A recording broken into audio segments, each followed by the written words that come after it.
Bismillahirrahmanirrahim. Assalamualaikum warahmatullahi wabarakatuh.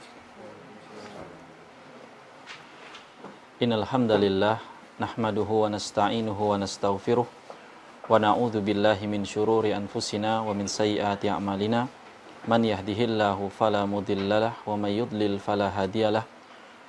Asyhadu an la ilaha illallah wahdahu la syarikalah wa asyhadu anna Muhammadan abduhu wa rasuluhu la nabiyya wa la rasula ba'da amma ba'du. Ma'asyiral muslimin, ma'asyiral muslimat, kawan-kawan sekalian yang semoga dirahmati Allah dimanapun berada. Alhamdulillah, puja dan puji syukur kita panjatkan kehadirat Allah Subhanahu wa taala atas segala karunia nikmat yang Allah limpahkan kepada kita, yang semoga Allah Subhanahu wa taala senantiasa menjadikan kita hamba-hambanya yang bersyukur atas nikmat-nikmatnya tersebut. Kemudian salawat dan salam semoga senantiasa kita panjatkan dan kita haturkan kepada junjungan kita Nabi besar Muhammad sallallahu alaihi wasallam serta kepada keluarga beliau, para sahabatnya dan para umatnya hingga hari kiamat kelak.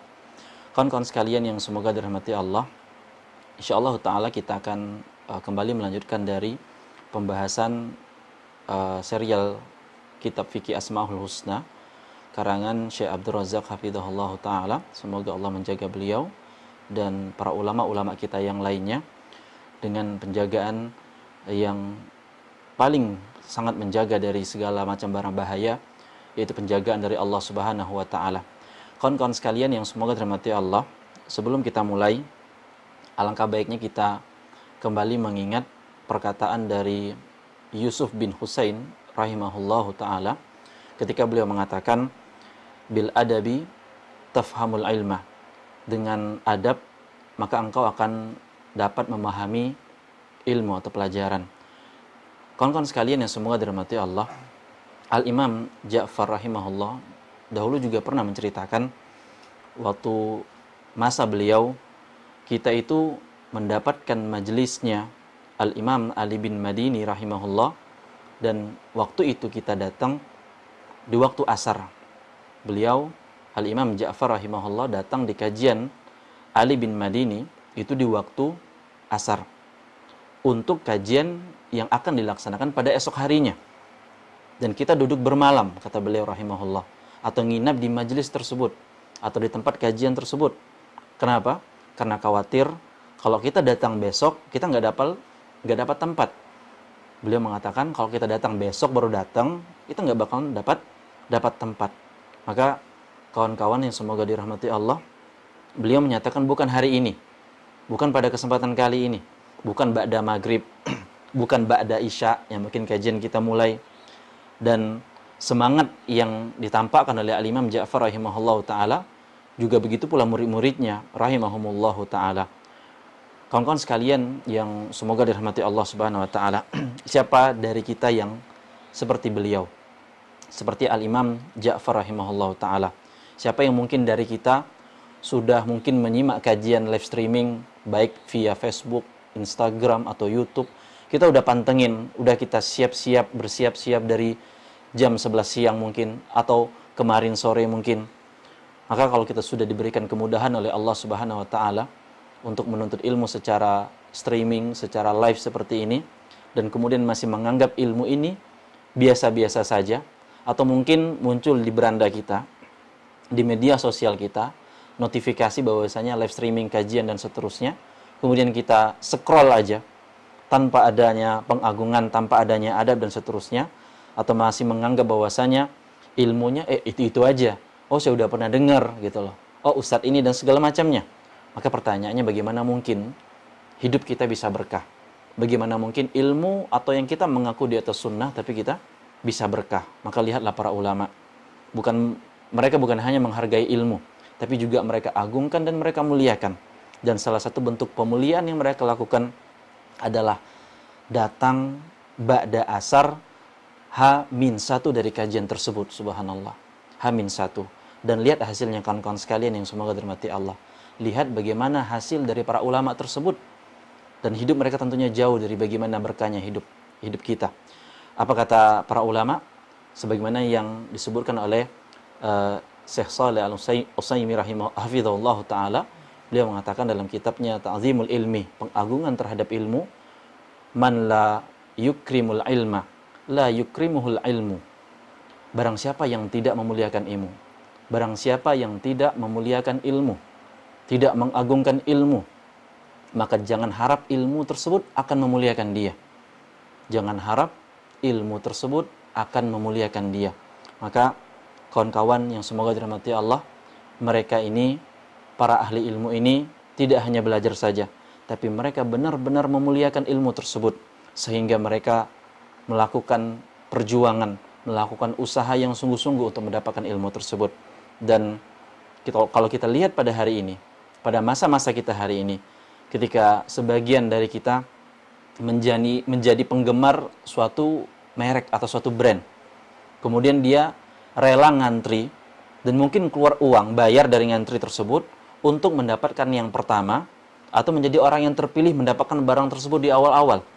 Maka kalau kita perhatikan, baik pembeli pertama atau pembeli yang terakhir atau kapanpun, sejatinya nggak ada bedanya. Dan beda urusan kita, kebiasaan kita dengan kajian atau pembahasan masalah ilmu agama ini. Seberapa besar usaha kita atau effort kita untuk melakukan hal yang sedemikian itu. Maka ingat, ini tugas kita bersama-sama kawan-kawan sekalian, bukan hanya belajar, bukan hanya menyimak, bukan hanya mendengar, tapi muliakanlah, tapi agungkanlah ilmu tersebut.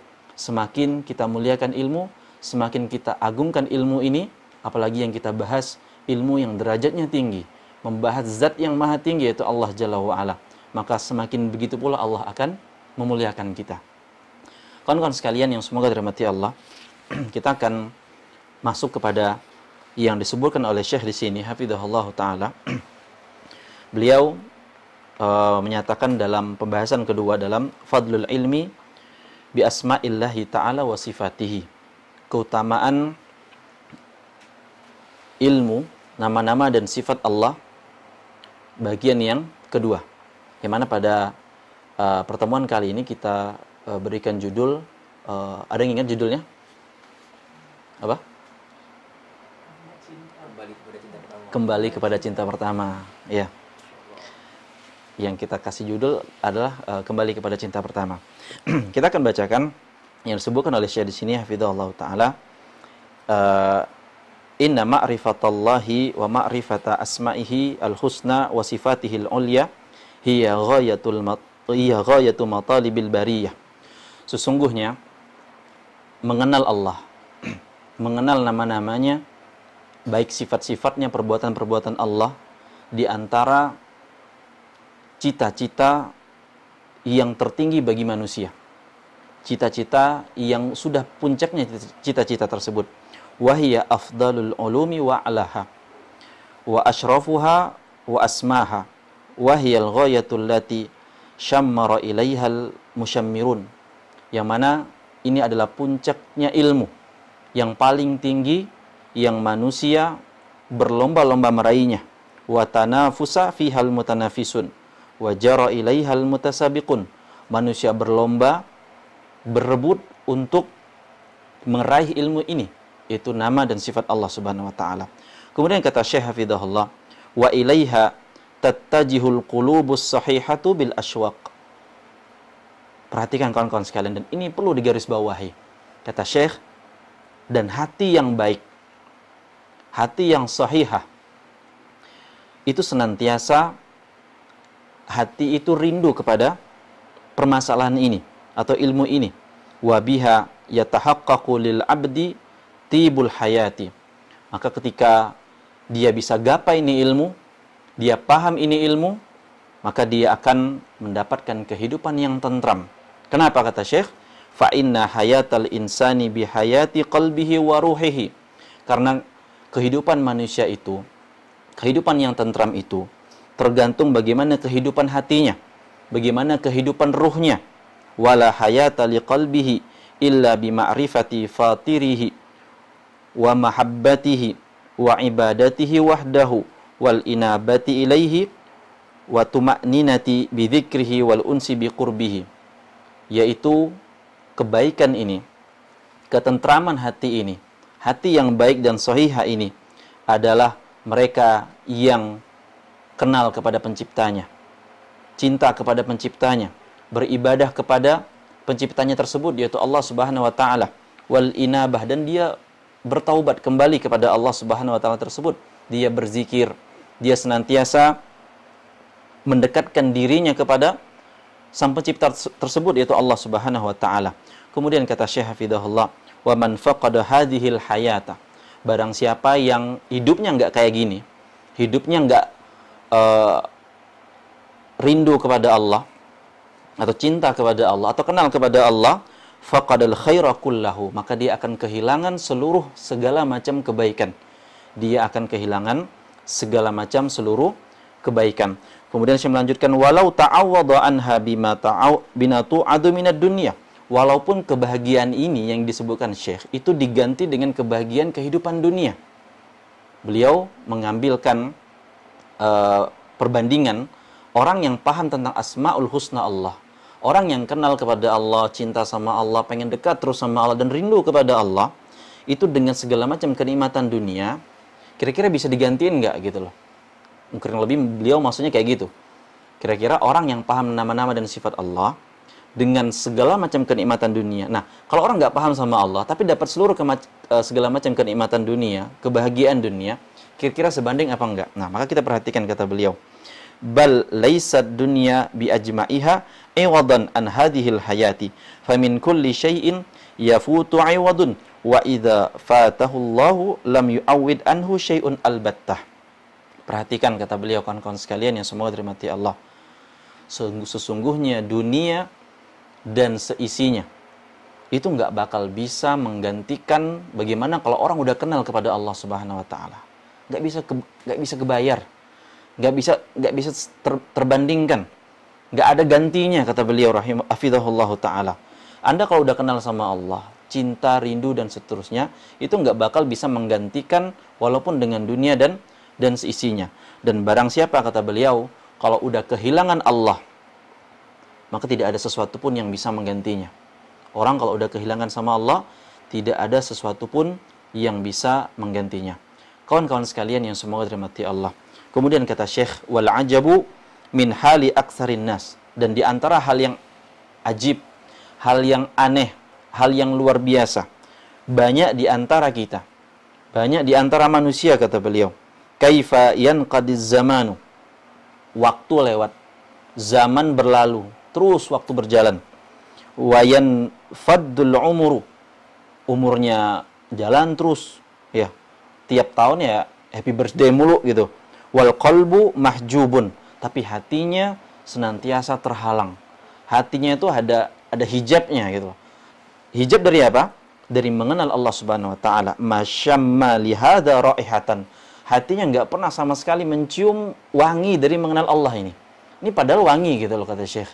Ini padahal indah, padahal tentram. Tapi dia nggak ngerasain gitu loh. Tapi dia nggak ngerasain. Wa kharaja minad dunya kama dakhala ilaiha.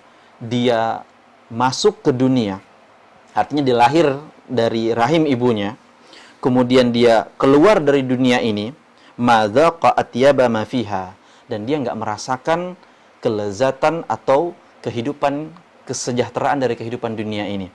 Dan beliau mengatakan, bal 'asha fiha 'asal bahaimi, dan dia hidup sebagaimana hidupnya binatang ternak. Wantaqala minha intiqalal mafalisi, dia berjalan, berpindah dari alam yang dia nggak ngerasain apa-apa dan menuju kepada alam kerugian. Fakanat hayatuhu ajzan wa mautuhu kamadan wa ma'aduhu hasratan wa asafan, dan hidupnya ini merana, sengsara, dan dia meninggalkan kehidupan dunia ini dalam keadaan yang juga tersiksa, keadaan yang nggak enak, dan endingnya akhiratnya adalah juga dalam ketidaknyamanan. Kawan-kawan sekalian yang semoga dirahmati Allah, jika kita cermati, jika kita pahami yang disampaikan oleh Syekh di sini hafizahullah taala, kita teringat firman Allah Subhanahu wa taala dalam surah Rum ayat ke-7. Allah berfirman dalam surah Rum ayat ke-7, apa kata Allah? Menceritakan tentang bagaimana orang yang hidup di dunia atau menjadi ahli dunia. Kata Allah Jalla wa ala, ya'lamuna zahiran minal hayatid dunya. Mereka itu tuh tahu banget perkara-perkara masalah dunia. Tahu banget. Ya'lamuna zahiran minad dunya wa hum 'anil akhirati hum ghafilun, kata Allah. Adapun urusan akhirat enggak tahu belas sama sekali. Enggak tahu sama sekali. Surah Ar-Rum ayat ke-7. Apa kata Al-Imam Ibnu Katsir rahimahullahu taala tentang ayat ini? Kata beliau, "Aktsarun nasi laisa lahum ilmun illa bid-dunya." Banyak dari kita sebagai manusia itu enggak ada tahu kecuali urusan dunia tok. Dan ini banyak. Ya. Kebanyakan manusia, kata Imam Ibnu Katsir rahimahullah, itu enggak tahu masalah ilmu kecuali tentang dunia. Subhanallah. Dan dari kecil kadang kita udah kayak gitu tuh. Anak kecil mana sih nggak kenal duit bahasa gitu kan? Ya. Karena seakan-akan kalau dengan duit tuh ya kebahagiaan dapet, ya enggak? Bisa beli es krim gitu. Ya, bisa beli permen, bisa beli apa yang dia diharapkan. Kemudian kata Imam Ibnu Katsir rahimahullah taala, wa aksabuha wa syu'unuha wa ma fiha. Yang dia tahu tuh tentang urusan dunia, usaha, kerjaan, intinya dunia dan dunia. Fahum hudzaqun adzkiya'u fi tahsiliha. Dan mereka ini cerdik, kata Imam Ibnu Katsir, subhanallah, cerdik, pinter. Ya, adzkiya, cerdik, pinter, cerdas gitu loh. IQ-nya di atas rata-rata. Tapi dalam masalah apa? Fi tahsiliha, dalam perincian masalah dunia, subhanallah. Perincian dalam masalah dunia. Wahum ghafiluna amma yanfa'uhum fid daril akhirah, dan mereka melupakan apa yang bisa bermanfaat bagi mereka dari kehidupan akhirat. Ka'anna ahaduhum mughaffalun la dhihna lahu wala fikrah. Dan kata Ibnu Katsir rahimahullah, mereka ini kayak jadi orang bodoh gitu loh. Mereka jadi kayak orang bodoh, enggak punya zihn. Kalian tahu zihn dalam bahasa apa artinya? Enggak punya otak. Subhanallah. Ya mungkin kalau orang kadang bilang saking bodohnya otak udang gitu loh. Padahal pinter masalah dunia. Mungkin gelarnya berderet dan seterusnya. Tapi kata Imam Ibnu Katsir, dia ini nggak punya kecerdasan untuk masalah akhiratnya, untuk akhiratnya. Maka kawan-kawan sekalian yang semoga mati Allah, untuk akhirat kita kudu cerdas. Untuk akhirat kita harus cerdas. Putar otak kita, pakai otak kita, renungi, dalami ayat-ayat Allah dan hadis-hadis Nabi sallallahu alaihi wasallam. Bagaimana agar agama kita ini terjaga. Iman kita ini istiqomah sampai akhir hayat kita. Bagaimana agar kita ini bisa paham ilmu agama. Gitu loh. Bagaimana agar kita ini dapat memanage hati kita. Mungkin dizolimin orang, ya ditusuk orang, disenggol orang, kita terima, kita legowo lapang dada. Bagaimana ini manage hati gitu. Ya. Bagaimana agar kita selamat dari fitnah syahwat, fitnah syubhat. Yang mana syahwat ini ya kita tahu sendiri bagaimana para wanita rame gitu loh. Nunggu dipinang sama bagi para ikhwan atau para pria. Ya. Dan syubhat yang pemikiran macam-macam gitu loh, berseliweran di sekitar kita. Dan ini semuanya membutuhkan kecerdasan dan kefakihan kita. Dan Allah Subhanahu wa taala telah menyampaikan tentang bagaimana ahli dunia dan bagaimana ahli akhirat. Dan kawan-kawan sekalian yang semua dirahmati Allah. Allah enggak larang kita mencintai dunia. Allah enggak larang kita menikmati dunia. Dan Allah berfirman malah di surah Al-Qasas ayat ke-77, apa kata Allah? Wala tansa nasibaka minad dunya, kata Allah. Jangan Anda lupa bagian Anda dari dunia. Jangan lupa bagian kenikmatan Anda di dunia, gitu loh. Artinya apa? Al-Imam Ibnu Katsir juga menyebutkan dalam tafsirnya, engkau jangan melupakan nasibmu atau dari kehidupan duniamu, itu berupa makanan, kata beliau, berupa minuman, berupa pakaian, berupa tempat tinggal, juga menikah. Karena apa? Kata Imam Ibnu Katsir rahimahullah ta'ala, fa inna li rabbika 'alaika haqqa. Rabbmu itu punya hak. Apa hak Rabb kita? Kita harus kenal kepadanya. Kita harus tauhidkan dia. Wa li nafsika 'alaika haqqan, kata Imam Ibnu Katsir. Dan diri Anda juga punya hak. Hak makan, hak minum, hak nikah, kata beliau. Hak keluarga, punya istri, punya keturunan, punya hak. Kemudian kata beliau, fa'ti kulli dzi haqqin haqqahu. Maka tunaikanlah hak-hak tersebut setiap pada tempatnya. Ya, tunaikanlah hak-hak tersebut sesuai dengan tempatnya. Maka kawan-kawan sekalian yang semua dirahmati Allah, Syekh Abdul Razak di sini telah menyampaikan bagaimana orang yang enggak kenal dengan Allah, nggak kenal dengan nama-nama dan sifat Allah, keluar dari masuk ke dunia itu nggak ngerasain apa-apa. Artinya apa? Ya kita ada yang sadar nggak dilahirin sama ibunya? Sadar nggak gimana keluar gitu atau dioperasi itu? Nggak ada yang sadar. Dan keluar juga dari dunia, artinya meninggal dunia, ya juga nggak tahu kemarin ngapain aja ya di dunia gitu. Itu apa perumpamaan bagi orang-orang yang nggak kenal kepada Allah Subhanahu wa taala, dan ini problem besar kawan-kawan sekalian yang semua dirahmati Allah. Jamaah sekalian atau kawan-kawan sekalian yang semua dirahmati Allah. Kita lihat bagaimana kekhawatiran para salafus saleh terhadap dunia. Kekhawatiran mereka dari generasi terbaik tersebut dari dunia. Mungkin ada yang ingat bagaimana kisahnya gubernurnya Umar bin Khattab radhiyallahu an yang bernama Sa'id bin Amir al-Jumahi radhiyallahu an. Kenapa beliau ini? Kita akan sedikit simak bagaimana Sa'id bin Amir al-Jumahi radhiyallahu anhu ini ketika Umar mengangkat beliau untuk menjadi gubernur di daerah yang bernama Hims. Kalau sekarang di negara Suriah. Ya. Dan Umar pilih beliau ini, Sa'id ini bin Amir ini untuk jadi gubernur di daerah sana dan udah dikasih gaji tetap gitu loh. Ya. Maka beliau tunaikanlah amanah tersebut. Maka tak lama berselang ketika Amirul Mukminin Umar bin Khattab radhiyallahu an didatangi oleh orang-orang dari Hims, penduduk Hims, dan Umar memberikan pesan, tolong yang datang dari Hims tulisin nama penduduk dari kota Hims itu yang bisa kita keluarin dari Baitul Mal ini untuk apa? Untuk bantuan gitu, atau orang susahnya, orang miskinnya. Maka ditulislah sama orang-orang yang datang ke Umar ini ke Madinah, orang-orang yang nggak mampu atau ekonominya seret gitu loh. Maka salah satu nama tersebut siapa dia? Sa'id bin Amir radhiyallahu an. Maka Umar bertanya, ini Sa'id bin Amir siapa gitu? Kan bisa jadi orang lain gitu loh. Ya, orang Arab kan kadang begitu, namanya mirip-mirip aja gitu. Kadang kalau bedain bin yang ketiga biasanya. Sa'id bin Amir siapa nih gitu loh. Maka para penduduk Hims ini mengatakan, ini gubernur, wahai Umar. Gubernur itu yang kau pilih gitu. Maka mereka mengatakan bahwasanya, wahai Umar, tuh rumah Sa'id bin Amir nggak pernah nyala api. Artinya maksudnya dapurnya nggak berasap, nggak ada masak apa-apa. Artinya saking miskinnya dalam waktu yang cukup lama. Maka Umar mengatakan radhiyallahu an, oh tolong sampaikan salamku kepada beliau dan katakan kepadanya bahwa Amirul Mukminin ini kirim sekantong uang atau untuk kebutuhan dia, Sa'id tersebut.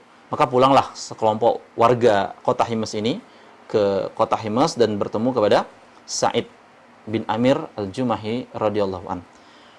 Perhatikan kawan-kawan sekalian subhanahu Allah. Ini perlakuan salafus saleh terhadap dunia. Bagaimana sikap mereka menghadapi dunia. Ketika rombongan ini pulang dan ketemu sama Sa'id, wahai gubernur gitu kan, Pak Gubernur. Ini ada bungkusan dari presiden khalifah pada itu Umar bin Khattab radhiyallahu an. Ya, untuk engkau, kasihlah. Seketika Sa'id bin Amir dapat tuh bungkusan, apa yang diucapkannya? Ada yang tahu? Hah? Apa ucapan alhamdulillah? Ini nikmat gitu. Bersyukur. Beliau mengucapkan istirja. Apa dia? Innalillahi wa inna ilaihi raji'un. Dan beliau Sa'id bin Amir radhiyallahu an mengucapkan ini seakan-akan lagi dapat musibah atau petaka besar. Kenapa? Karena istrinya kaget. Orang rumah kaget dan istrinya datang tergopoh-gopoh dengan cemas khawatir dan berkata, "Ada apa nih? Ada apa? Ada apa? Wahai Sa'id, apakah Amirul Mukminin meninggal dunia? Umar bin Khattab." Maka Sa'id bin Amir radhiyallahu an mengatakan, lebih besar dari itu. Lebih besar dari meninggalnya Amirul Mukminin. Terus apa mau bilang, wah kurang ajar nih, berarti lebih ngarepin Umar meninggal, enggak kayak gitu. Tapi bagi dia ini fitnahnya besar banget. Apa yang lebih besar kata istrinya? Maka Sa'id mengatakan, wahai istriku, dunia datang kepadaku merusak akhiratku. Subhanallah. Dunia datang kepadaku untuk merusak akhiratku. Ya, artinya apa? Ini fitnah datang. Ujian datang menerpa diriku, rumah tanggaku. Maka istrinya mengatakan, istrinya orang soleha, dan mengatakan, engkau harus lepaskan nih, lepasin. Kan kadang kalau istrinya beda lagi, kalau yang mungkin istrinya sosialita atau suka shopping gitu kan, oh udah nggak usah nih Pak, gitu, udah kita belanjain aja nih gitu loh. Tapi istrinya udah lepasin Pak, lepasin. Ya, dilepasin. Tapi masalahnya dalam cerita ini istrinya juga nggak ngerti ini apa gitu loh dari Umar bin Khattab. Kan suaminya cuma bilang apa tadi? Dunia datang kepadaku mau ngerusak akhiratku gitu loh. Belum tahu nih rupanya ini apa ada segepok dinar gitu loh. Maka Sa'id radhiyallahu anhu mengatakan, wahai istriku tolong nih, ini bantu saya bagi-bagiin apa dinar tersebut kepada orang-orang miskin di kota Himas radhiyallahu an.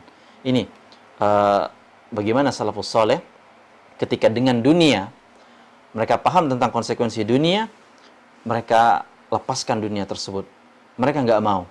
Ya, mereka khawatir merusak dari apa? Pengenalannya kepada Allah, cintanya kepada Allah. Ya. Pemahaman mereka kepada Allah Subhanahu wa taala. Maka kawan-kawan sekalian yang semua rahmati Allah, dan jika kita bicara lagi masalah dunia, sebagaimana yang Syekh sebutkan di sini, bahwasanya yang sering kita dengar sebuah istilah dalam kehidupan kita dari dulu sampai hari ini, dunia itu apa sih? Panggung sandiwara. Dunia itu panggung sandiwara. Dan ini berlandaskan dari firman Allah Subhanahu wa taala dalam surah Al-Hadid ayat ke-20. Dalam surah Al-Hadid ayat ke-20. Jadi itu bukan misalnya, wah itu mungkin lagu Pak Ustadz. Enggak. Sebelum ini lagu dibuat, 14 abad yang lalu Allah Subhanahu wa taala telah menurunkan nih ayat agar kita renungi bahwasanya dunia ini cuma banyak sandiwara doang. Gitu loh. Apa di antara sandiwaranya kata Allah? I'lamu kata Allah. Coba ketahuilah. Coba pahamilah kata Allah. Annamal hayatud dunya la'ibun. Sesungguhnya kehidupan dunia itu la'ibun. Main-main doang. Walahwun, dan sesuatu yang melalaikan, wazinatun, dan perhiasan yang indah-indah, watafakhurun bainakum, dan saling sombong menyombongkan di antara kalian, watakasurun fil amwali wal aulad, dan saling berbangga-bangga membanyak-banyakan antara harta dan anak-anak. Ini kriteria yang Allah Subhanahu wa taala sebutkan tentang dunia, kawan-kawan sekalian. Al-Hadid ayat ke-20. Maka kalau kita rinci ayat ini, ya, kita rinci ayat ini ketika Allah menjelaskan bagaimana dunia tersebut sebagai panggung sandiwara. Allah sebutkan di awal, "I'lamu annamal hayatud dunya la'ibun wa lahwun." Ini sebagaimana firman Allah dalam ayat yang lain, surah Ali Imran ayat ke-14. Apa kata Allah? "Zuyyina lin-nasi hubbus syahawati minan nisa wal banin wal qanatiril muqantarati minaz zahabi wal fiddati wal khailil musawwamati wal an'ami wal harth. Dzalika mata'ul hayatid dunya wallahu indahu husnul ma'ab." Allah sudah mengatakan zuyyina, manusia tuh udah dijadiin fitrahnya itu hubbus syahwati minan nisa. Senang banget sama perempuan. Ya. Senang banget sama perempuan. Kan kalau orang-orang awam biasanya gitu. Kalau ada perempuan lewat ya ngikut aja kepalanya gitu kan ya. Ya, kadang Iwan udah ngaji pun sama juga gitu loh. Walaupun tuh Ahwal udah pakai pakaian syar'i, ya ngikut aja kepalanya, matanya ngelirik segala macam. Fitrah ini. Laki-laki senang kepada wanita. Ya. Dan ini bagian dari dunia kata Allah. Wal banin, dan anak-anak kata Allah. Wal qanatir, dan harta yang banyak dari jenisnya apa? Minaz zahab, emas. Bayangkan pada hari ini orang pada investasi emas. Sampai kadang nggak paham tuh itu riba apa enggak gitu loh. Padahal emas itu barang riba. Dan perak kata Allah, wal fiddati wal khailil musawwamati, dan kuda-kuda pilihan. Kalau zaman kita sekarang mungkin ya senang koleksi Lamborghini, senang koleksi Ferrari. Wah, tinggi banget levelnya Pak Ustadz katanya. Ya, kita mungkin senang apa? Ya motor-motoran lah bahasa gitu. Oh, sepedaan. Tapi sepedaannya yang 50 jutaan gitu sama aja gitu kan ya. Intinya bagian-bagian dari dunia kata Allah. Dan binatang-binatang ternak, sawah, ladang kata Allah. Dan Allah katakan zalika mata'ul hayatid dunya. Ini hanya kesenangan hidup dunia. Ingat, itu semua hanya kesenangan hidup dunia kata Allah. Dan Syekh sudah mengatakan di sini, orang yang nggak kenal sama Allah, itu hidup di dunia, nol, keluar pun nol, nggak ngerasain apa-apa. Gitu loh. Nggak ngerasain kenikmatan. Tapi kebanyakan manusia menjadikan kenikmatan itu ya kayak gini nih, yang Allah sebutin di ayat Ali Imran ayat ke-14. Dan Allah mengatakan wallahu indahu husnul ma'ab. Dan di sisi Allah lah tempat kembali yang hakiki, yang sebenar-benarnya itu surga Allah Subhanahu wa taala. Kemudian kawan-kawan sekalian yang semoga dirahmati oleh Allah Subhanahu wa taala. Kemudian Syekh hafizahullah taala menyebutkan dalam kalimat yang selanjutnya, beliau menukilkan dari sebuah perkataan penyair Ya dalam di halaman berapa di situ? 33. Nah, silakan bagi kawan-kawan yang punya kitab terjemahannya di halaman 33. Di situ Syekh menukil sebuah pernyataan dari penyair yang mana penyair ini mengatakan, "Naqili fuadaka haitsu syi'ta minal hawa mal hubbu illa lil habibil awwali." Silakan, kata penyair ini, hatimu itu engkau palingkan kepada siapapun yang engkau cintai. Silakan, terserah engkau deh. Mau cinta kepada siapa aja, terserah. Sesungguhnya, kata penyair, mal hubbu illa lil habibil awwali. Sesungguhnya cinta yang sejati itu tidak akan berpaling kecuali kepada cinta pertama. Cinta yang sejati, yang benar-benar cinta itu kemana aja tetap bakal kembali kepada yang pertama. Kemudian kata penyair di sini, kam manzilin fil ardi ya'lafuhul fata wa haninuhu abadan li awwali manzili. Berapa banyak rumah di muka bumi yang ditempatin oleh seorang manusia, tapi ending-endingnya, kata penyair di sini, dia bakal rindu kepada rumah pertamanya. Artinya apa? Kampung halaman gitu loh. Atau peribahasa kita ada apa? Walaupun hujan emas di negeri orang, gimana sih pepatahnya? Ada yang tahu nggak? Ada ya? Kurang lebih gitulah ya. Hujan emas di negeri orang, hujan batu di negeri sendiri gitu loh. Dan seterusnya lah. Tapi intinya kadang jiwa itu, fitrahnya ketika kampung sendiri gitu kan pasti ada kerinduan, ada keinginan. Baik mungkin kadang makanannya, orang-orangnya, gaya ngomongnya, dan segala macam. Ini fitrah. Nah, kawan-kawan sekalian yang dirahmati Allah, apa hubungannya tentang masalah nama-nama dan sifat Allah? Ya, maka yang harus kita camkan dan kita pahami bersama bahwasanya dialah yang selayaknya kita lebih cintai. Dialah yang harus kita jadikan cinta pertama kita dan cinta terakhir kita. Siapa dia? Dia yang saya kata ini siapa sih dia sini nih? Allah Subhanahu wa taala. Ya, bukan fulana. Gitu loh, bukan Aisyah, bukan Fatimah, bukan Khadijah, tapi Allah Subhanahu wa taala. Ya, Allah Subhanahu wa taala. Dan jangan buat dia cemburu gara-gara apa? Gara-gara kita berpaling darinya. Gara-gara kita berpaling dari Allah Subhanahu wa taala. Kok bisa Allah cemburu, Ustaz? Iya. Allah Subhanahu wa taala atau Al-Imam Ibnul Qayyim rahimahullah taala menyebutkan dalam kitabnya bahwasanya Allah itu akan cemburu kepada hambanya ketika hati dari para hamba tersebut itu terisi dari cinta yang lain. Kan tadi udah disebutin tuh, dunia, cinta sama dunia, dan bagian dari dunia itu banyak banget. Cinta sama wanita, sama istri, sama anak-anak, sama kendaraan, sama harta, dan seterusnya. Ya, Allah tuh bakal cemburu, kawan-kawan sekalian. Dan ketakutan kita, misalnya kita berpaling nih, bukan takut sama Allah lagi, tapi takut sama pohon angker misalnya gitu. Allah bakal cemburu. Ya, dan kita menggantungkan harapan misalnya, Allah akan cemburu, kata Imam Ibnul Qayyim rahimahullah taala. Dan jadikanlah segala cinta kita itu kita berikan kepada Allah Subhanahu wa taala. Tapi walaupun dalam hidup kita ini sering membuat Allah Subhanahu wa taala itu cemburu, membuat Allah itu menjadi marah atau murka, dan betapa cemburunya Allah, betapa marahnya Allah, tak kalah mendapatkan lidah-lidah kita, lisan-lisan kita tidak disibukkan untuk menyebutnya. Kan orang kalau cinta itu kan ya kayak kata orang mabuk cinta gitu loh, disebut-sebutin, diingat-ingat apa? Bucin itu apa sih?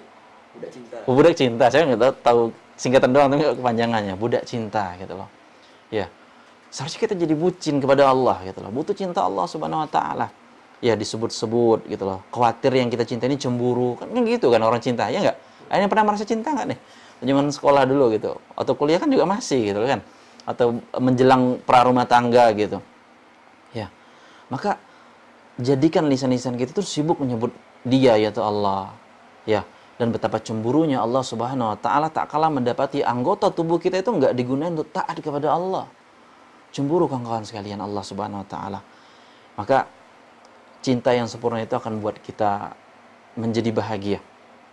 Mencintai Allah merupakan kesempurnaan cinta dan merupakan tuntunan yang bisa menyelamatkan, membahagiakan kehidupan kita dan membahagiakan kehidupan kita hingga akhir dari kehidupan dunia ini. Maka coba renungkan bagi diri kita kawan-kawan sekalian. Wahai jiwa-jiwa yang lemah ini. Renungkan coba, renungkan. Betapa Allah tuh sebenarnya sayang sama kita. Allah itu cinta sama kita. Ini coba renungin. Ya, terlepas dari semua kita kondisinya kayak gimana. Yang mungkin ya belum sholat 5 waktu, yang mungkin belum berhijab dengan benar, yang mungkin kalau zaman sekarang ada, saya nggak ngerti sih maksudnya apa, julid sama orang gitu ya. Ya, julid sama orang. Tapi ketahuilah bahwasanya Allah mencintai Anda. Ya, dan begitu pula perhatian Allah Subhanahu wa taala kepada kita. Ya. Perhatian Allah kepada kita. Dan kita sadar bahwasanya kita kurang mengingat Dia. Kita kurang mengingat Allah Subhanahu wa taala dan kita sering buat Allah tuh cemburu. Benar nggak? Kalau kita ngaku-ngaku aja nih. Sering nggak kita buat Allah tuh cemburu? Itu tadi lisan kita jarang mengingat Dia, anggota tubuh kita jarang kita gunain untuk taat kepadanya. Allah cemburu, Allah marah. Gitu loh. Maka kita sedikit mengingatnya dan sering sekali membuat Dia cemburu kepada kita. Maka renungi kawan-kawan sekalian jiwa-jiwa kita yang lemah ini dan tundukkan pandangan kita atau di sujud-sujud kita, rendahkan diri kita di hadapan Allah Subhanahu wa taala, sujud atau kita nangis nyesali dari apa? Dari kesalahan-kesalahan kita, dosa-dosa kita dan kita mohon cintanya. Kita mohon agar kita bisa mencintainya, hidayah darinya. Ya, karena tidak ada yang bisa mengantarkan kepada dekat kepada Allah kecuali kita bisa cinta kepadanya dan kita kenal kepadanya. Ya, dan sampai kita mengantarkan diri kita kepada surga Allah Subhanahu wa taala tersebut dan rindukanlah saat-saat kita bertemu dengannya. Saat-saat kita berjumpa dengannya yaitu Allah Subhanahu wa taala dan kita melihat wajahnya yang mulia jalla wa ala. Maka Nabi kita sallallahu alaihi wasallam pernah bersabda, "Man ahabba liqa Allahi ahabballahu liqa'ahu." Barang siapa yang senang, cinta berjumpa dengan Allah, rindu berjumpa dengan Allah, maka ingat, kita nggak bakal bisa rindu, cinta, ingin berjumpa dengan Allah kalau kita nggak kenal. Gini loh kawan-kawan, antum punya teman dulu sekolah, mungkin dikenal wajahnya nggak cantik, ya mungkin kasarnya bilang jelek lah bahasa gitu. Kira-kira bisa nggak antum ngerinduin untuk ya ketemu dia atau kenal dia gitu kan?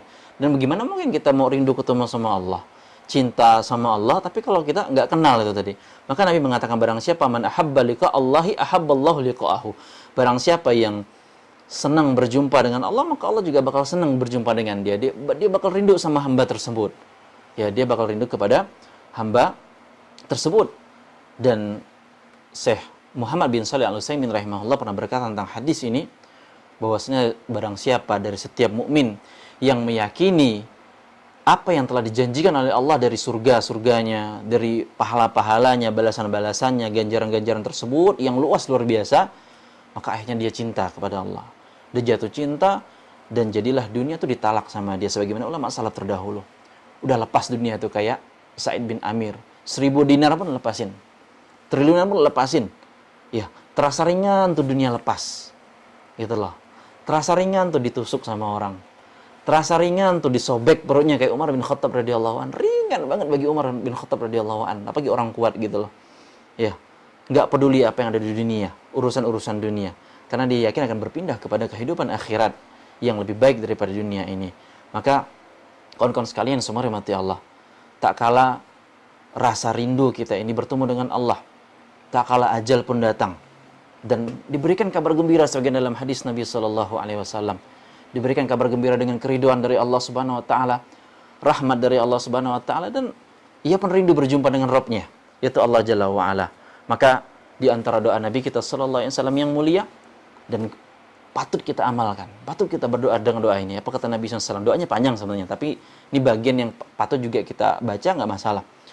Ya, nggak mesti semuanya. Apa kata Nabi SAW? Wa as'aluka ladzatan nadhar ila wajhika wa syauqa ila liqa'ika. Dan aku ya Allah memohon kepada Engkau kelezatan dari memandang wajahmu dan kerinduan wa syauqa ila liqa'ika, dan kerinduan untuk berjumpa dengan Engkau. Ini doa Nabi sallallahu alaihi wasallam. Nabi yang sebegitunya yang kita kenal, beliau juga memohon kepada Allah agar bisa melihat Allah, bertemu dengan Allah, rindu juga berjumpa dengan Allah Subhanahu wa taala. Karena kita paham dan kita tahu sebagaimana pembahasan kita di waktu-waktu sebelumnya, dialah manusia yang paling kenal dan paling tahu kepada Allah Subhanahu wa taala. Maka Kawan-kawan yang semoga dirahmati Allah, sudahkah kita merindukan perjumpaan tersebut?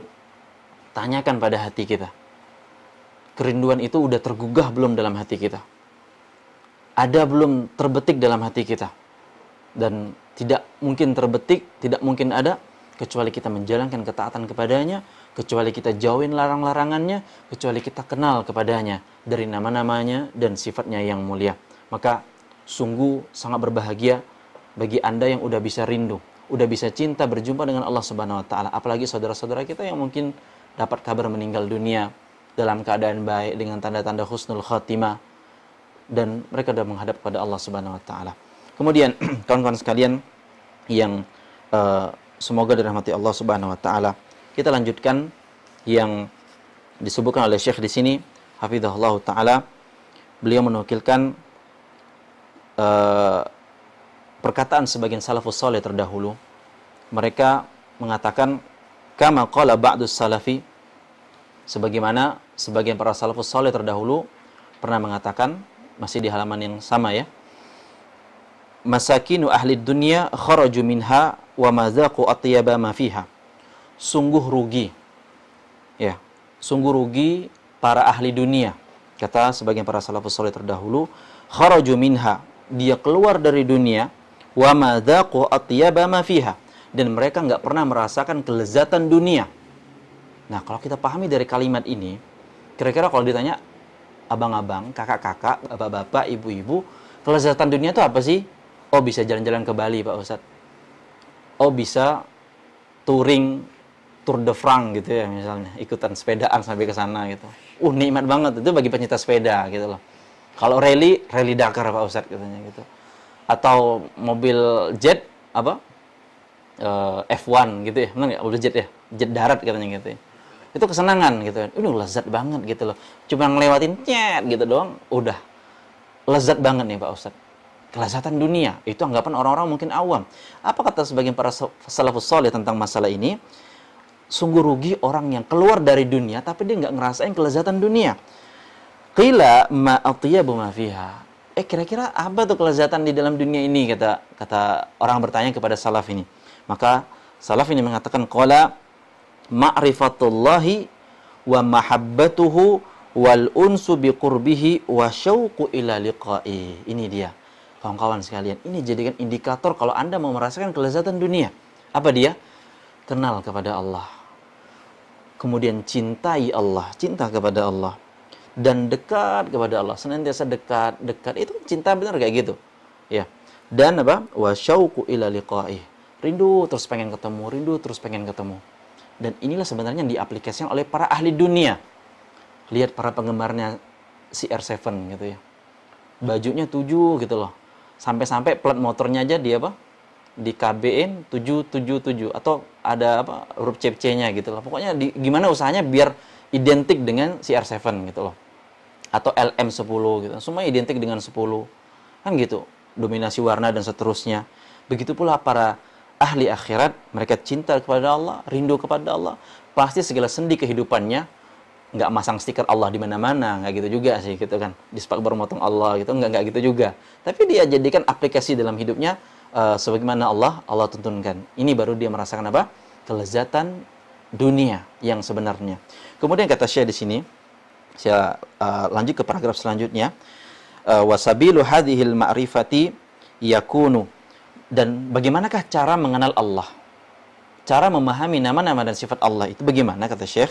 Bistihdari ma'anil asma'il husna wa tahsiliha fil qulubi hatta tata'assara al-qulubi bi asariha wa muqtadayatiha wa tamtali'u bi ajallil ma'arifi. Kata Syekh hafizahullah taala, bagaimana Anda mau kenal sama Allah? Bagaimana nih kira-kira kita bisa kenal sama Allah agar cinta, agar sayang, rindu ketemu sama Allah? Kata Syekh hafizahullah taala, coba hadirkan, tanamkan pada diri Anda, pada hati Anda tentang nama-nama dan sifat Allah ini. Tanamkan pada hati kita agar dapat asarnya, agar dapat dampaknya atau pengaruhnya, dan konsekuensikan dalam hati kita agar mengagungkan nama-nama dan sifat Allah ini, ya agar tadi bisa kita aplikasikan. Dan beliau memberikan contoh di sini. Kamasalan, ya, Famasalan, seperti contoh nama Allah. Saya lanjut ke nukilan beliau, wa asma'uhul jamali wal birri, di antara nama dan sifat Allah yang menunjukkan keindahan dan kebaikan Allah. Wal ihsanin wa rahmati, kasih sayang Allah, maha baiknya Allah. Wal judi, maha dermawannya Allah. Tamla'ul qalba mahabbatan lillahi wa syauqan lahu wa hamdan lahu wa syukran lahu. Kalau kita renungin tentang nama-nama Allah yang indah, tentang betapa kasih sayangnya Allah, rahimnya Allah, rahmannya Allah, dan judnya Allah, kedermawanannya Allah. Allah kasih terus. Kita maksiat kasih juga, kan gitu. Itu dermawan nggak kayak gitu tuh? Nah, orang udah nunjukin kita kasih 50.000. Tonjokin lagi kasih 50.000. Dermawan nggak kayak gitu tuh? Hah? Gulu dermawannya gitu kan ya gitu loh. Dipukulin aja, dimaksiatin aja, dizalimin aja diberi gitu loh. Allah lebih daripada itu semua. Hambanya maksiat sama dia, syirik sama dia, nggak ikhlas sama dia, tetap dikasih oksigen. Ada nggak langsung diberhentiin oksigennya? Ya paling kan dikit gitu loh, tiba-tiba langsung meninggal gitu kan. Tetap bisa makan, minum, dan seterusnya. Ini dermawannya Allah. Dan Allah kasih sayangnya Allah. Maka kalau kita pahami nama-nama Allah ini, kata Syekh, coba penuhin hati Anda.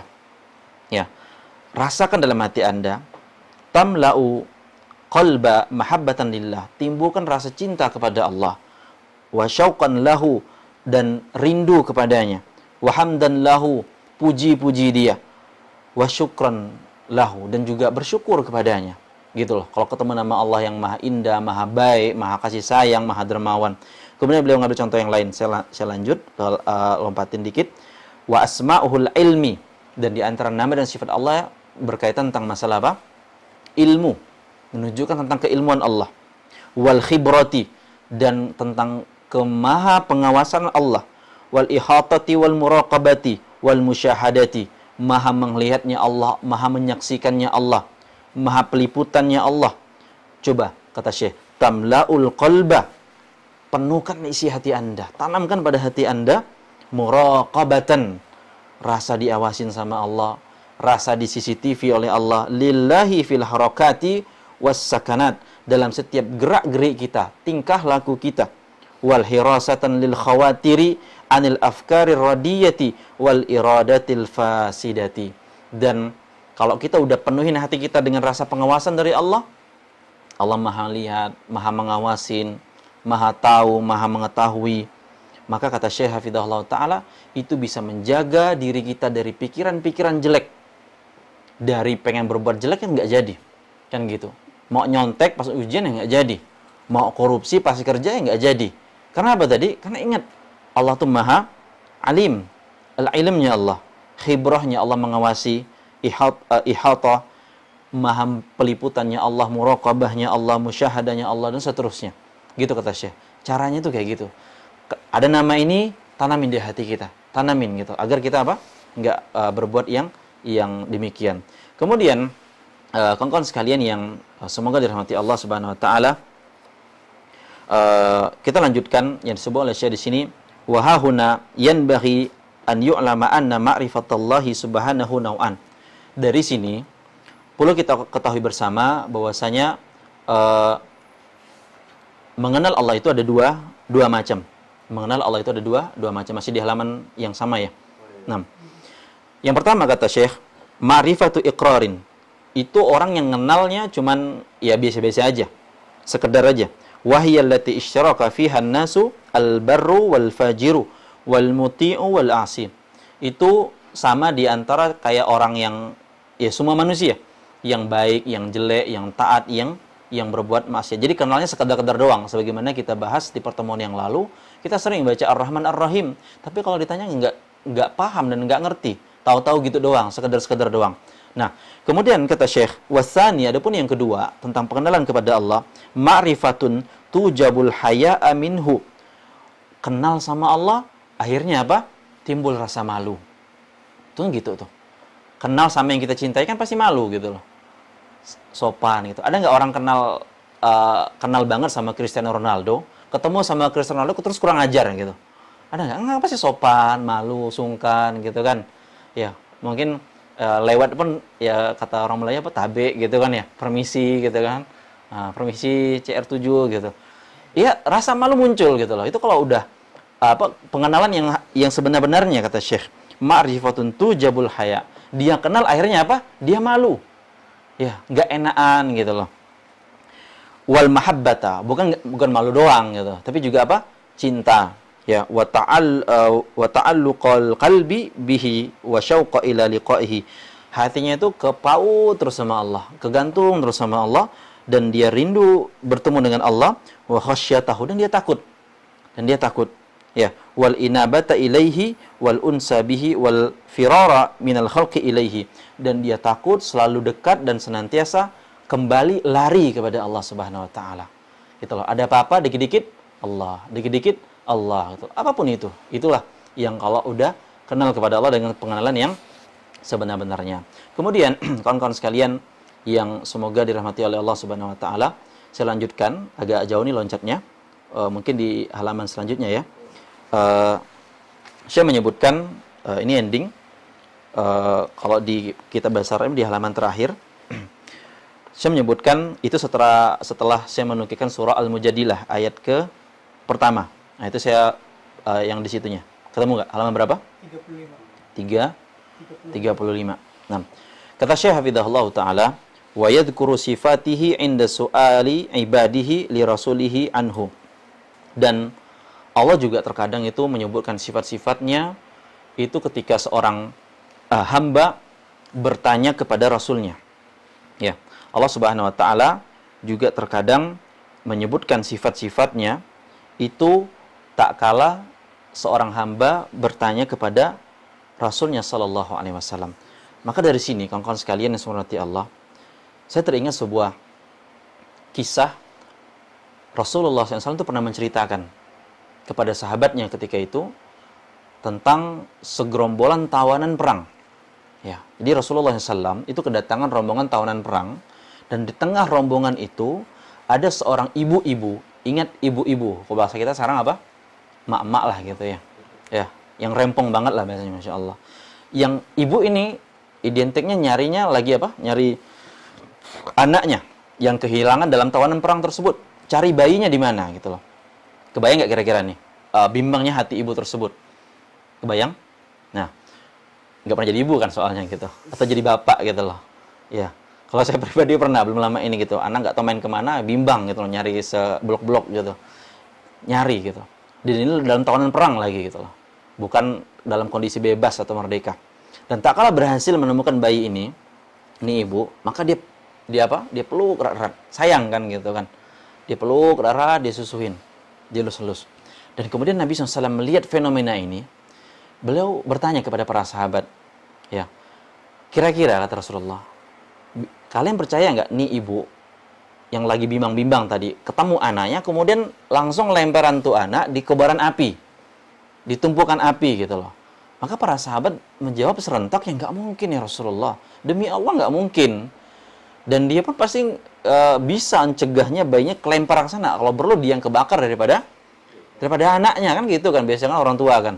Maka Rasulullah SAW memahami atau mengambil pelajaran dari kejadian ini. Beliau mengatakan, sesungguhnya Allah itu lebih sayang kepada hamba-hambanya daripada sayangnya ibu ini kepada anaknya tersebut. Subhanallah. Allah, Rasul sifatkan, ceritakan bagaimana sayangnya Allah Subhanahu wa taala kepada kita. Ya, kepada kita para hambanya. Lebih sayang daripada sayangnya seorang ibu kepada anaknya dalam kondisi menjadi tawanan perang. Maka apabila seorang ibu itu nggak tega melempar anaknya ke dalam tumpukan api, maka Allah Subhanahu wa taala lebih nggak tega lagi ngelemparin atau jerumuskan kita ke dalam neraka, waliyadzubillah. Akan tetapi apa yang terjadi kawan-kawan sekalian yang semua rahmati Allah, hamba tersebut nggak mau kenal sama Allah, nggak mau tahu nama-nama dan sifatnya, tidak peduli kepada Allah, nggak peduli sama agamanya, nggak peduli dengan Rasulnya, atau bahkan dia jauh dari Allah Subhanahu Wa Taala. Padahal Allah tuh nggak tega sama dia, nggak mau sembarangan bahasa yang lempar dia dalam neraka. Ya, bagaimana Allah mau sayang sama kita gitu loh. Kita diperintahkan oleh Allah, ya kita malah begini atau begitu. Kita diperintahkan untuk lari menuju kepada Allah, taubat kepada Allah. Fafirru ilallah, kata Allah dalam surah Az-Zariyat ayat ke-50. Larilah, segeralah taubat kepada Allah gitu. Entah mungkin sekarang mengucapkan istighfar, astagfirullah dan seterusnya. segeralah kembali menuju kepada Allah. Kenalilah Allah, kenal lagi sama Allah. Kemudian kata Syekh di sini yang terakhir kita nukilkan, hatta inna salata la tanaqidu illa bi dzikri asma'ihi wa sifatihi. Sampai kata Syekh, perhatikan kawan sekalian. Kita itu kalau salat yang dikerjain, yang ditegakkan, nggak mungkin nggak bakal nyebutin nama-nama dan sifat Allah. Tuh, sebuah renungan yang berharga bagi kita. Kita sholat tuh hampir dari awal sampai akhir, dari awal mulai sholat sampai akhir sholat, itu semuanya nama-nama dan sifat Allah. Percaya apa enggak? Ya percaya. Yang kita mulai dengan apa sih? Takbiratul ihram. Apa ucapannya? Allahu Akbar. Artinya apa? Allah Maha Besar. Ya. Kata Syekh Hafizahullah Ta'ala, sampai sholat pun itu tidak luput dari penyebutan nama-nama dan sifat Allah dari awal sampai akhir. Ya. Dan kata Syekh di sini juga, fa dzikru asma'ihi wa sifatihi ruhuha wa sirruha. Dan malah dalam sholat inilah rahasia inti dari sholat tersebut. Ketika kita sholat, intinya itu apa sih? Ya nyebut Allah, ingat Allah. Ya. Agar kata Syekh di sini, wa yashabuha min awwaliha ila akhiriha, yang agar dari awal salat sampai akhir salat ini, ya, wa inna ma amara bi iqamatiha liyuzkara bi asma'ihi wa sifatihi. Yang Allah suruh perintahkan kita tegain salat ini, itu apa sih? Agar kita tuh sebut-sebut Allah gitu loh. Kita nyebut nama-nama dan sifat Allah Subhanahu wa taala, dan inilah ketaatan dan ibadah. Makanya kawan-kawan sekalian yang hormati Allah, Al-Imam Ibnul Qayyim rahimahullahu taala menyebutkan tentang bagaimana atau kenapa setiap gerakan sholat hampir sebagian besar itu perpindahan dari berdiri kemudian ruku dan seterusnya, itu kok ucapannya apa? Allah apa? Sholat ini Allahu Akbar. Ya, Allahu Akbar. Takbiratul ihramnya Allahu Akbar. Pas rukunya apa? Pas ruku, dari berdiri ruku nih, bacanya apa? Allahu Akbar. Terus berdiri lagi, Sami Allahu liman hamidah, Allahu Akbar ya. Terus sujud apa? Allahu Akbar. Dan bangun lagi dari sujud, Allahu Akbar. Hampir mayoritas apa? Allahu Akbar. Kenapa? Ya, maka Imam Ibnul Qayyim rahimahullah ta'ala menjelaskan tentang takbir ini, bahwasanya ketika seorang hamba menghadap kepada Allah Subhanahu wa taala, dia harus menghadap secara totalitas. Ketika dia mengucapkan takbir, mengagungkan Allah dan memuliakan Allah, hatinya harus selaras dengan lisan yang dia bertakbir. Dan ini banyak banget dari kita yang kadang nggak sadar. Allah Akbar aja. Apalagi kalau udah masbuk. Masbuk nih, udah cepet-cepetan Allahu Akbar. Nggak kerasa lagi tuh ngejupin apa? Nggak ada lagi tuh di hati kerasa Allahu Akbar tuh sebenarnya luar biasa gitu kawan-kawan sekalian, subhanallah Allah. Jadi sehingga Allah itu lebih besar dari segala sesuatu yang ada dalam hatinya. Ini penting bagi yang sholatnya sering nggak khusyuk. Simpel aja, Ibnu Qayyim rahimahullah ngambil faedah atau ngambil pandangan. Coba Anda renungin masalah Allahu Akbarnya. Coba Anda pandangin dari masalah Allahu Akbarnya. Bahwasanya ketika Anda udah totalitas, Anda selaras antara lisan dan hati ketika sholat Allahu Akbar, maka tidak ada dalam hati Anda yang lebih besar kecuali Allah Subhanahu wa taala. Dan dia benarkan dengan takbirnya tersebut. Ya, bahwasanya dalam hatinya tidak ada apapun yang lebih besar urusannya apapun itu kecuali Allah Subhanahu wa taala, dan tidak ada yang dapat menyibukkannya. Karena kata beliau rahimahullahu taala, sesungguhnya jika di dalam hati seseorang tadi ada sesuatu yang menyibukkannya dari mengingat Allah Subhanahu wa taala, berarti secara nggak langsung dia telah menganggap sesuatu tersebut lebih besar daripada Allah Subhanahu wa taala. Karena apa? Karena lebih menarik untuk diingat. Ya, karena lebih menarik untuk diingat. Misalnya apa sih? Lagi takbiratul ihram Allahu Akbar, yang diingat apa? Kendaraan lupa dikunci stang misalnya gitu. Ya. Lupa nyimpan sendal di kotak penyimpanan sendal, padahal sendalnya baru beli gitu loh. Akhirnya apa? Hatinya lebih cenderung menganggap sendal itu lebih akbar daripada Allah. Allahu Akbar. Kan repot, kan nggak khusyuk jadinya. Ya, makanya kata Ibnu Qayyim rahimahullah ta'ala, kalau hatinya udah sibuk sama yang lain, berarti secara nggak langsung, dia itu lalai mengingat Allah, dan menganggap sesuatu tersebut lebih besar daripada Allah Subhanahu wa ta'ala. Makanya sholat kita nggak bisa khusyuk. Allahu Akbarnya aja, ya udah Allahu Akbar doang di lisan doang. Maka ucapan Allahu Akbar ini harus selaras antara lisan kita dan hati kita. kita pahami, ini luar biasa sebenarnya, dan beliau sampai buatkan sebuah kitab khusus dalam pembahasan ini. Kawan-kawan sekalian semoga Allah, demikian materi yang mungkin bisa kita sampaikan, semoga bermanfaat. Wassallallahu ala nabiyina Muhammadin wa ala alihi wa sahbihi ajmain. Wa akhiru da'wana alhamdulillahi rabbil alamin.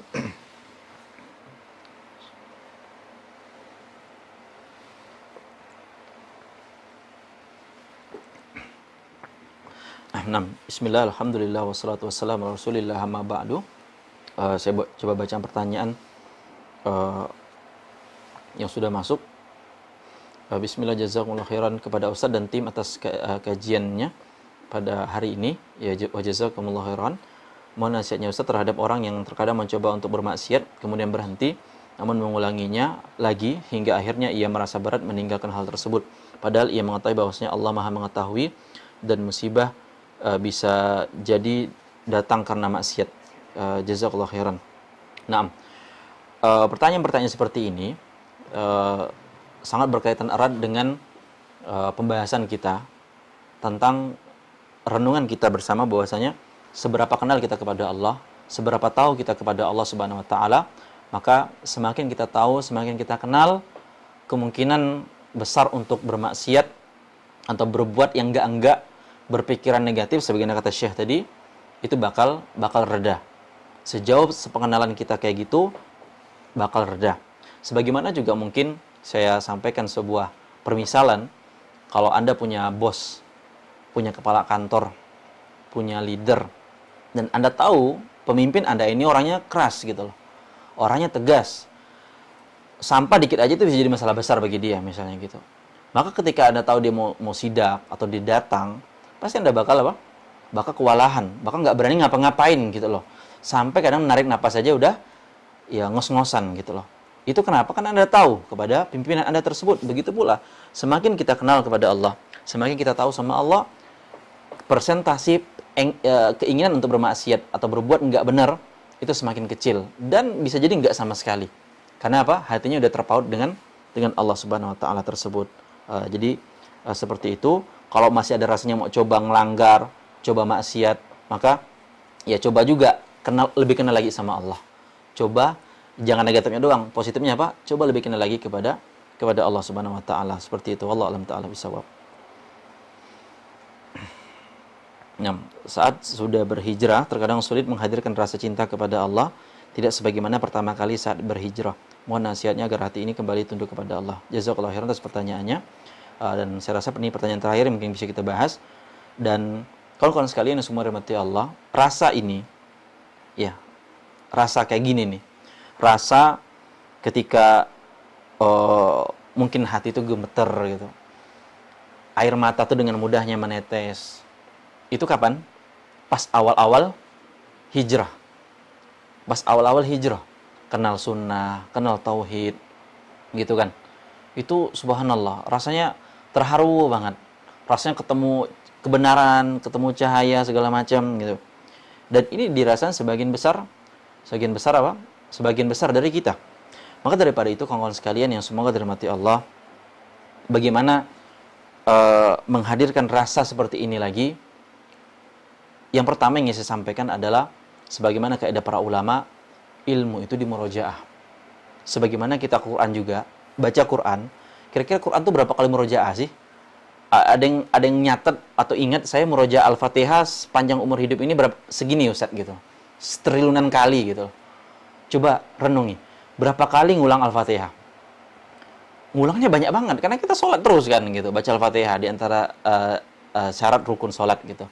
Tapi ya itu tadi, kita nggak naik grade, dan akhirnya apa? Kita stuck di situ, gitu-gitu aja. Syaitan masuk, bisikin, ingat masa lalu. Capek gini mulu, pengen bosan ngaji, belajar, taklim, main PS lah sekali gitu kan. Akhirnya apa? Yang ngedoyan gitu loh. Sejam jadi 2 jam, 3 jam, udah. Akhirnya apa? Futur. Akhirnya hilang rasa apa? Rasa cinta atau rasa terharu, rasa gemeter ketika baru apa? Baru berhijrah. Karena itu tadi, kita udah stuck di situ. Dan ini ada para ulama. Anda kalau stuck di situ doang, serangan-serangan syubhat syahwat makin kuat, udah habis gitu. Maka Anda harus naik grade. mau nggak mau kita harus naik grade. Lah kita kok masalah ekonomi aja pengen naik penghasilan kan, ya nggak? Tiap tahun itu udah ada target tuh, nggak bisa nih. Masa gini-gini terus? Masa makan nasi Indomie gitu atau nasi telur gitu doang, nasi kerupuk doang? Kan nggak mungkin kan? Oke lah, makanan kayak gini mahasiswa doang. Saya lulus kuliah, makannya harus nasi kebuli, makannya harus nasi mandi gitu. Kambing lah minimal katanya gitu. Kalau nggak sapi gitu. Kan gitu sebagian kita dari urusan dunia. Apalagi urusan agama yang lebih berat, kawan-kawan sekalian. Ujiannya, cobaannya, tantangannya. Maka ulang-ulangilah apa yang udah kita pelajari. Apa kira-kira dulu yang pernah buat kita nangis gitu kan. Misalnya, hati saya ini kok rasanya berat ya Pak Ustadz gitu loh. Saya dengar hadis Nabi suruh ngusapin kepala anak yatim, tapi kok nggak berasa katanya gitu misalnya. Atau ngelakuin yang lain. Dulu ingat pas dengerin kajian tentang masalah orang tua, itu ya Allah, kerasa banget. Udah, antum simak, atau Ustadz siapa yang antum denger kajian tentang masalah orang tua, antum dengerin lagi. Usahalah cari, agar hati antum lembut lagi. Karena kalau kita udah mulai biasa nangis, atau netesin air mata lagi, sudah sekian lama nggak pernah, itu insya Allah udah mulai perlahan-lahan udah mulai lembut. Tapi jangan dibawa nggak bener lagi gitu loh. Jangan nggak bawa bener lagi. Jadi seperti itu nasihat saya, coba ulangi dari nostalgia dulu awal-awal hijrah kayak gimana sih gitu loh. Ya, walaupun kadang mungkin susah tapi ya berusahalah. Saya rasa demikian yang bisa kita bahas. Kurang lebihnya saya mohon maaf. Segala kebenaran datang dari Allah Subhanahu wa taala dan Rasulnya sallallahu alaihi wasallam. Ada kesalahan atau kekurangan maka dari diri saya pribadi, dari kelemahan ilmu saya, dan saya mohon maaf kepada kawan-kawan sekalian, dan saya mohon ampun kepada Allah Jalla wa Ala, Rabb yang Maha Pengampun lagi penerima taubat hambanya. Dan kita cukupkan majelis kita dengan doa kafaratul majelis.